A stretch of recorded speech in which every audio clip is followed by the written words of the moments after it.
जय Swaminarayan. Good morning students, कैसे हो आप सब लोग।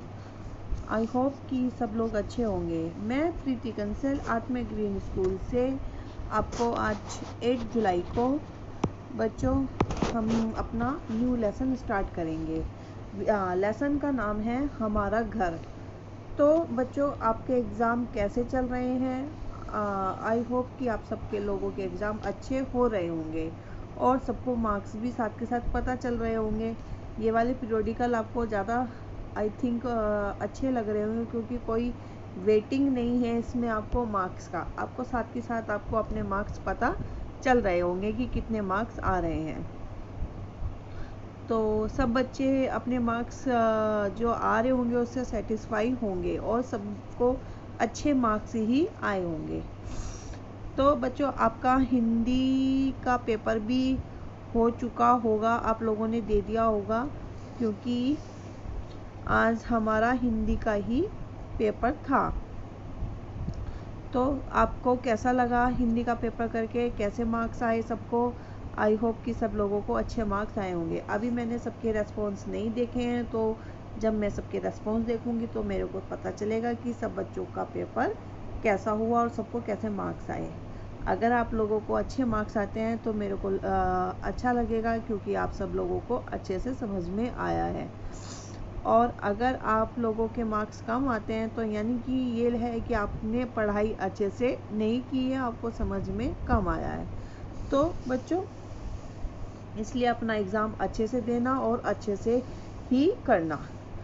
तो बच्चों आज जैसे कि हम अपना आगे का अपना स्टडी स्टार्ट करते हैं। अभी तक हमारा रिवीजन चल रहा था, तो अब हम अपना नेक्स्ट जो है हमारा लेसन नंबर 5 हमारा घर, तो वो स्टार्ट हम कर रहे हैं। तो हमारे लेसन का नाम है हमारा घर। तो जैसे कि इस घर में ये बताया गया है कि हमारा अपना सबका अपना अपना घर होता है और घर होने के साथ साथ सबको अपना ही घर अच्छा लगता है।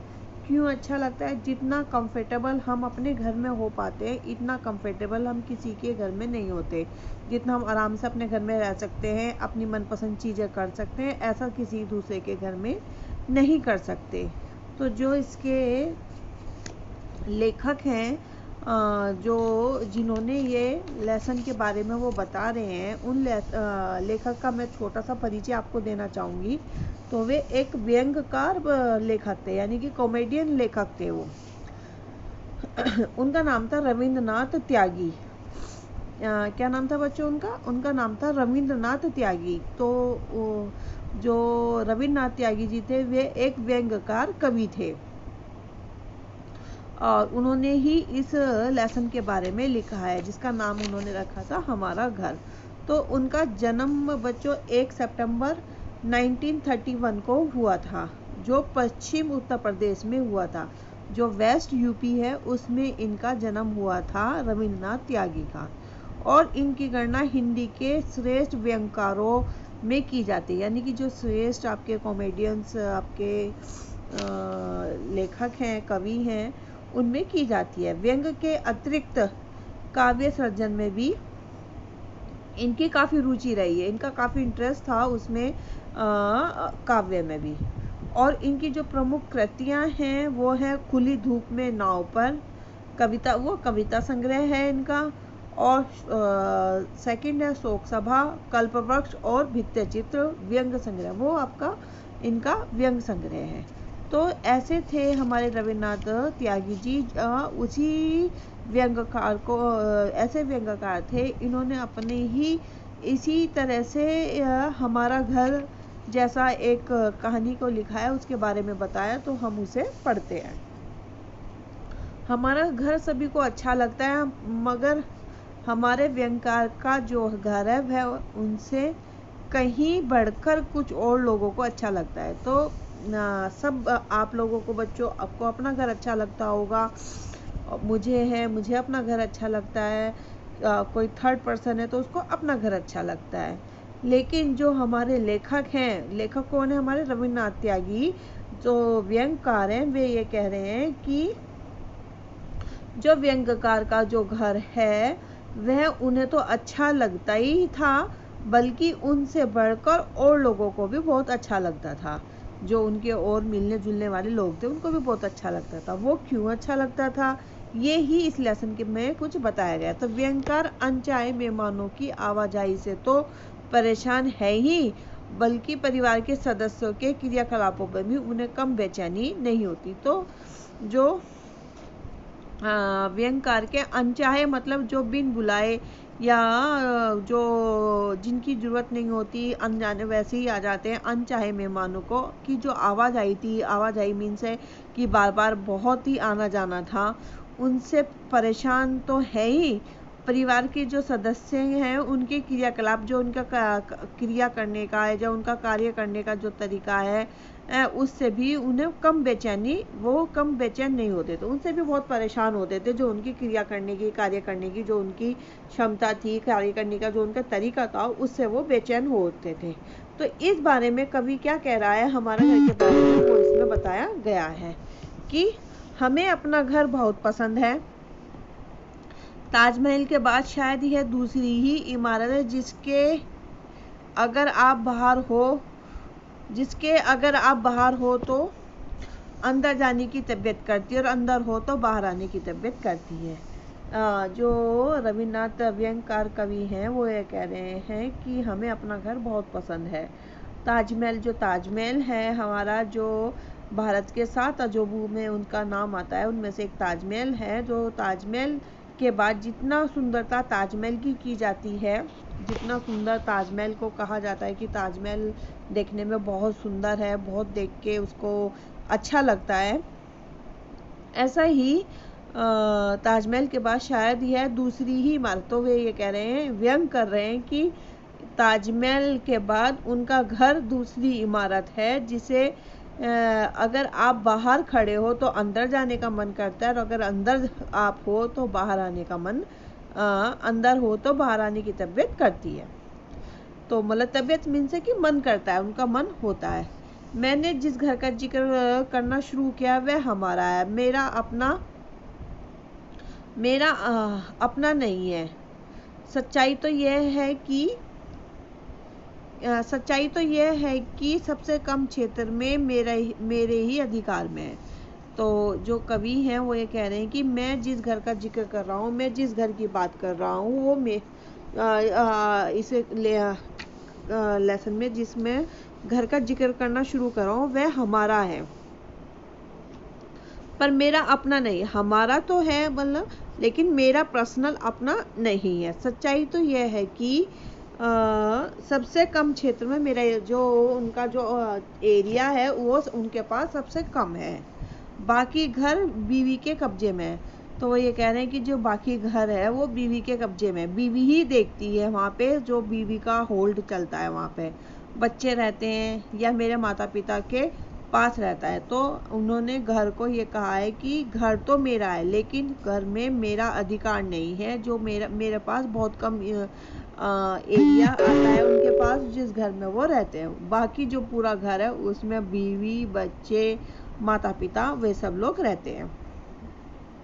वैसे सब लोग भी मुफ्त में ही बदनाम हैं, क्योंकि घर का ज़्यादातर इस्तेमाल उन लोगों द्वारा होता है जो मेहमान कहलाते हैं।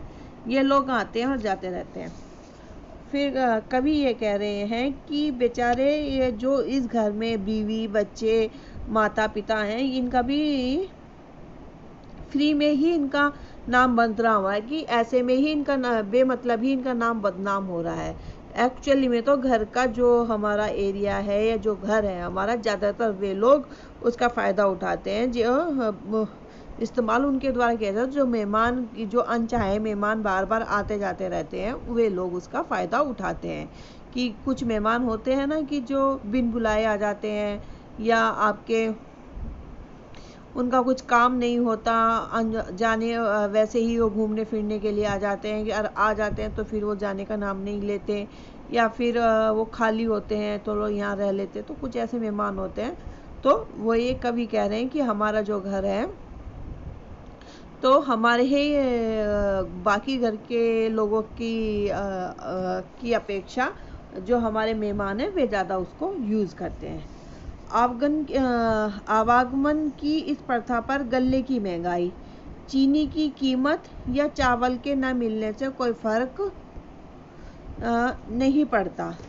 आवागमन यानी कि जो उनका अतिथि सत्कार है या जो उनका वेलकम है या जो आना जाना है उनका, जो इस प्रथा पर गल्ले की महंगाई, उनके आने जाने पर जो इस गल्ले की महंगाई, जो इतनी महंगाई अब बढ़ रही है, वो चीनी की कीमत, चीनी की इतने ज़्यादा प्राइस बढ़ गए हैं, चावल के न मिलने से कोई फ़र्क नहीं पड़ता, और चावल मिले ना मिले इनसे कोई फ़र्क नहीं पड़ता है।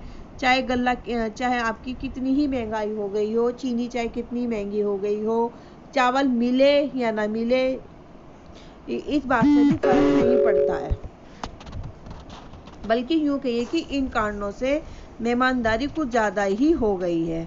तो वे कह रहे हैं कि बल्कि वही कह रहे हैं कि ये चीज़ महंगी हो गई है, लेकिन मेहमानदारी पर इस बात से कोई फ़र्क नहीं पड़ता। मेहमानदारी तो बल्कि पहले से बहुत ज़्यादा हो गई है। अगर अपने यहाँ चावल की पूर्ति कम हो तो दूसरे के यहाँ खाने से बेहतर उपाय और क्या हो सकता है। तो जो कवि हैं वो ये कह रहे हैं कि अगर आपने हमारे पास, वो व्यंग करते हुए कह रहे हैं कि अगर हमारे यहाँ चावल की पूर्ति कम हो रही है तो हमें किसी और के यहाँ मेहमान बनकर जाने में हमें कोई शर्म नहीं आती है। या वहाँ अगर आप अपने यहाँ चावल कम पड़ रहे हैं, अपने यहाँ खाना कम पड़ रहा है तो दूसरे के यहाँ चले जाइए। इस बात के लिए इससे बेहतर कोई उपाय हो नहीं सकता, इससे बेहतर कोई सॉल्यूशन नहीं हो सकता। मेरे घर में एक बरामदा है, एक बड़ा कमरा, 2 छोटे कमरे, रसोई घर में खाना बनता है और बाथरूम में मेहमान लोग स्नान करते हैं। तो जो कवि हैं रविंद्रनाथ जी, वो ये कह रहे हैं कि मेरे घर में एक बरामदा है, एक बड़ा कमरा है, 2 छोटे कमरे हैं, और रसोई घर में एक रसोई घर है जिसमें खाना बनता है और एक बाथरूम है जिसमें मेहमान स्नान करते हैं। घर के लोग या तो मेरी तरह नहाते ही नहीं है, घर के लोग मेरी तरह नहाते ही नहीं है, या नहाते हैं तो बाहर लॉन के नल पर। तो कवि कह रहे हैं कि जो घर के लोग हैं वे या तो मेरी तरह नहाते ही नहीं है उस बाथरूम में, या फिर घर के बाहर जो लॉन है उसके जो नल है उस पर वो नहाते हैं। बड़े कमरे में एक सोफ़ा पड़ा रहता है, सोफे पर अक्सर कोई कुत्ता सोता रहता है। घर वाले समझते हैं कि मेहमान का कुत्ता, और मेहमान समझते हैं कि घर वालों का है। कुत्ता इस स्थिति का पूरा लाभ उठाता है। तो जो कवि हैं वो ये कह रहे हैं कि सोफ़ा, घर में जो बड़ा कमरा है उसमें एक सोफ़ा पड़ा रहता है, और सोफ़े पर अक्सर कोई कुत्ता सोया रहता है। उस सोफ़े पर, जैसे कि आप पिक्चर में देख भी रहे होंगे कि सोफ़े पर एक कुत्ता सोया है। घर वाले समझते हैं कि मेहमान का कुत्ता है और मेहमान समझते हैं कि घर वालों का कुत्ता है, और इस कंफ्यूजन में कुत्ता इस स्थिति का पूरा फ़ायदा उठा रहा है, क्योंकि उसे सोफ़े पर सोने में मज़ा आ रहा है तो वो वहाँ सोता रहता है। सोफ़े के पास एक टेबल होती है, उस पर किसी साहब का तौलिया, हजामत का सामान, और हजामत मतलब शेविंग का सामान, और चाय के झूठे बर्तन या गंदे मोजे रखे होते हैं। इसके बाद जो जगह बची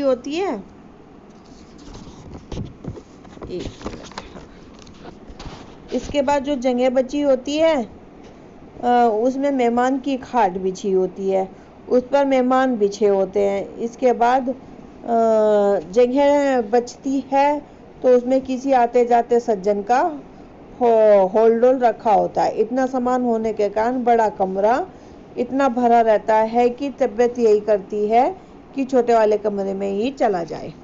तो अब इसमें कवि ये कह रहा है कि जो वो बड़ा वाला कमरा है, कहने को वो बड़ा कमरा है, लेकिन वहाँ पे सोफे के सामने एक टेबल है, टेबल पर कुछ किसी का तौलिया, किसी का हजामत का सामान, चाय के जूठे बर्तन और गंदे मोजे रखे हैं। और उसके बाद जो वहाँ पे जगह बची रहती है तो वहाँ पे मेहमानों की खाट बिछ जाती है।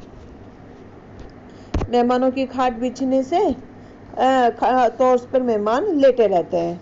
इसके बाद जो जगह बचती है, वहाँ पे जो स्पेस बच जाता है, तो वहाँ पे किसी आते जाते का सज्जन का होल डोल रखा होता है। होल डोल मतलब होता है ये आप जैसे कि आप देख भी रहे होंगे, एक बिस्तर बंद जैसा रखा रहता है। इतना सामान होने के कारण बड़ा कमरा जो है वो जो इतना बड़ा कमरा है वो इतना सामान रखे जाने के कारण वहाँ पे वो छोटा लगता है, बहुत भरा भरा रहता है। तो जो लेखक है उनकी तबीयत ऐसी करती है कि छोटे कमरे में ही जाकर आराम किया जाए। एक छोटे वाले कमरे में पिताजी के कागज पत्र रखे हैं। इन्हें पुरानी चीजें संभालने का वह शौक है कि पूछे मत। तो कवि कह रहे हैं कि उनके एक छोटे वाले कमरे में पिताजी का सामान रखा रहता है, पिताजी के कागज पत्र, उनके जो इम्पोर्टेंट पेपर्स होते हैं वो रखे रहते हैं।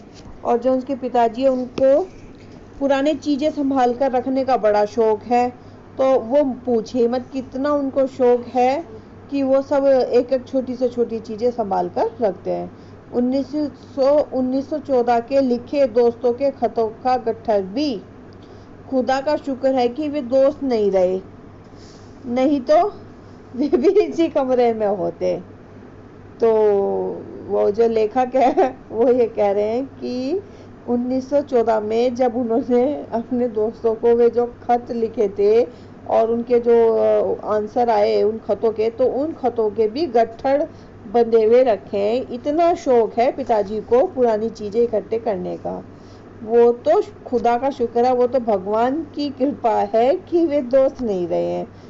कौन से दोस्त? जो वे दोस्त खत लिखा करते थे, वरना पिताजी का बस चलता तो वे भी इसी कमरे में आ जाते। तो बच्चों ये आपको पाठ पढ़ने में थोड़ी हंसी आ रही होगी, मुझे भी हंसी आ रही है। तो इसलिए क्योंकि वो व्यंग्यकार एक कॉमेडियन लेखक थे, इसलिए पुराने अखबारों की रद्दी, पुराने हुक्के, कलमदान, छड़ियाँ, लकड़ी का सामान वगैरह इस तरह भरा है। यह कमरा कम लगता है, कबाड़ की दुकान ज़्यादा लगती है, मगर इन्हें इसी में आनंद मिलता है। तो कवि कह रहे हैं कि उन्होंने पुराने अखबारों की रद्दी, पुराने हुक्के जो यूज़ में भी नहीं आते हैं, वो कलमदान होता है जिसमें आप अपनी कलम रखते हैं। हम जैसे कि आजकल हम बोल देते हैं पेंसिल होल्डर, ऐसे पहले आता था कलमदान। तो छड़ियाँ और लकड़ी का सामान वगैरह, बहुत ऐसा सामान जो ज़रूरत का नहीं है फिर भी उन्होंने भर रखा है। और उनका वह कमरा इतना भरा रहता है कि वो ऐसा लगता है जैसे कबाड़ी की दुकान हो। मगर इसमें भी उनको इसी में ही आनंद आता है। किसको आनंद आता है बच्चों? पिताजी को इसी में ही आनंद आता है।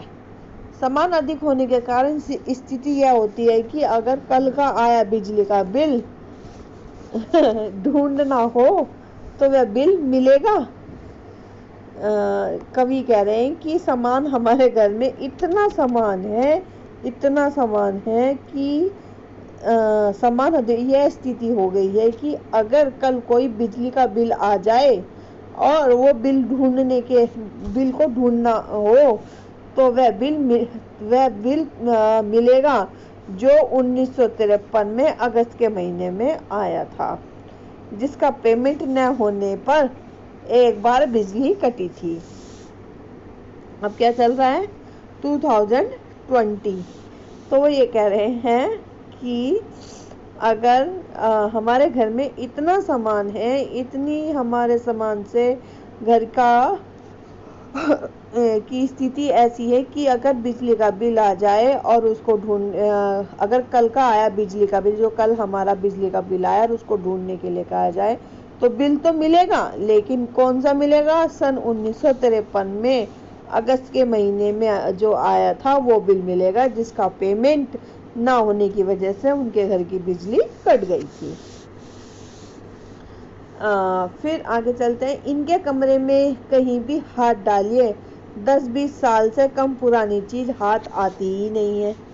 कवि कह रहा है कि जो पिताजी का कमरा है वो इतना पुराना है कि अगर उस कमरे में आप कुछ ढूंढने लगे, हाथ डाल दिया कहीं पे भी, तो 10-20 साल से पुरानी कोई चीज आपके हाथ में नहीं, मतलब कोई भी चीज अगर आप उठाओगे, कोई भी चीज आपके हाथ में आएगी तो वो 10-20 साल तो पुरानी होगी ही होगी।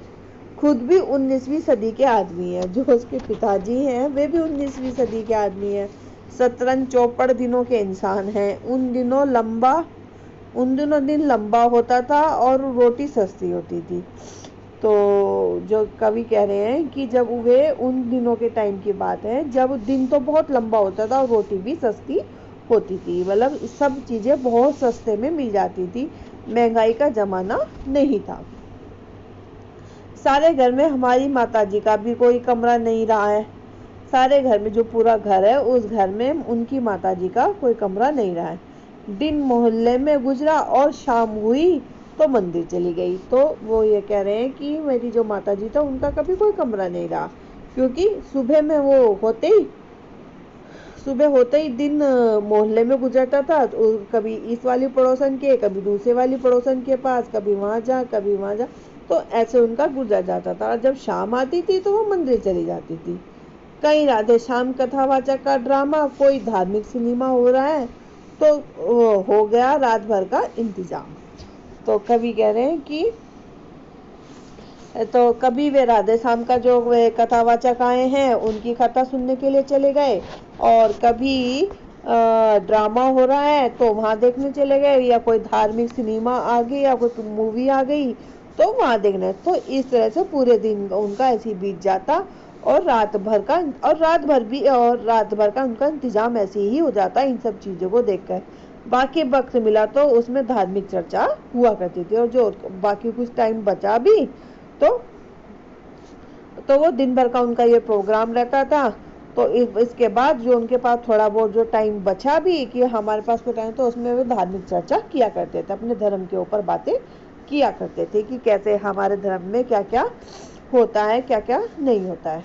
तो इस तरह माता जी का भी कभी कोई कमरा नहीं रहा है, तो माता जी ने अपना पूरा जीवन ऐसे ही गुजार दिया। तो नेक्स्ट है, एक छोटा कमरा मुझे मिला, इसमें मैं लिखता हूँ, पढ़ता हूँ, दाढ़ी बनाता हूँ और सोता हूँ। तो कवि कह रहे हैं कि एक छोटा कमरा मुझे भी दिया गया, जिसमें 2 छोटे कमरे थे ना, उन 2 छोटे कमरे में से एक छोटा कमरा पिताजी पे था, तो एक छोटा कमरा लेखक पे था। तो उसमें मैं लिखता भी हूँ, पढ़ता भी हूँ, दाढ़ी भी बनाता हूँ, सोता भी हूँ, सब कार्य में उसी में। इस कमरे में मैं जो कुछ गलत काम होता वह मेरी वजह से होता। जो वह कमरा था उसमें अगर कोई भी काम गलत हो जाता है तो उसके सारा श्रेय लेखक के ऊपर ही जाता था कि ये काम तुमने ही गलत किया है। मेरी अगर धोबी के यहाँ से आए कपड़े जमीन पर गिर पड़े, तेल की शीशी बिखर जाए, बिस्तर पर जूते रखे जाएं या तकिए का गिलाफ गंदा हो जाए, तो वह सब मेरी वजह से होता है। मेरी बीवी ने पिछले 12 साल में कोई गलत काम किया ही नहीं है। तो लेखक ये कह रहा है कि इस कमरे में, जो ये छोटा कमरा है, इस कमरे में जो भी गलत कार्य, जो भी कुछ होता है, जैसे कि धोबी के यहाँ से अगर आए कपड़े ज़मीन पे गिर जाएं, वो भी मेरी गलती है। तेल की शीशी बिखर जाए तो वो भी मेरी गलती है। बिस्तर पर अगर कोई जूते रख दे वो भी मेरी गलती है, या तकिए के गिलाफ गंदे हो जाएं, वो सब मेरी ही वजह से होता है। मैं ही इन सब चीज़ों के लिए मैं ही जिम्मेदार होता हूँ। बीवी ने पिछले 12 साल से कोई भी गलत काम नहीं किया है। वो कह रहे हैं कि मेरी बीवी ने, जो मेरे शादी को 12 साल हो गए, तो मेरी बीवी ने एक भी गलत कार्य नहीं किया है। ये सब कार्य तो मैं ही करता हूँ, सिर्फ मेरी वजह से ही ये सब गलत कार्य होते हैं। तो बच्चों, ये अभी हमारा लेसन अभी पूरा नहीं हुआ है। ये लेसन मैं आपको, हमारी जो नेक्स्ट क्लास होगी, मैं उस नेक्स्ट क्लास में आपको कराऊंगी। ठीक है बच्चों, तो इतना लेसन आपको समझ में आया होगा, थोड़ी हंसी भी आई होगी क्योंकि ये लेसन ही हंसी वाला ही है, और क्योंकि जो इसके लेखक हैं वो भी कॉमेडियन ही लेखक हैं।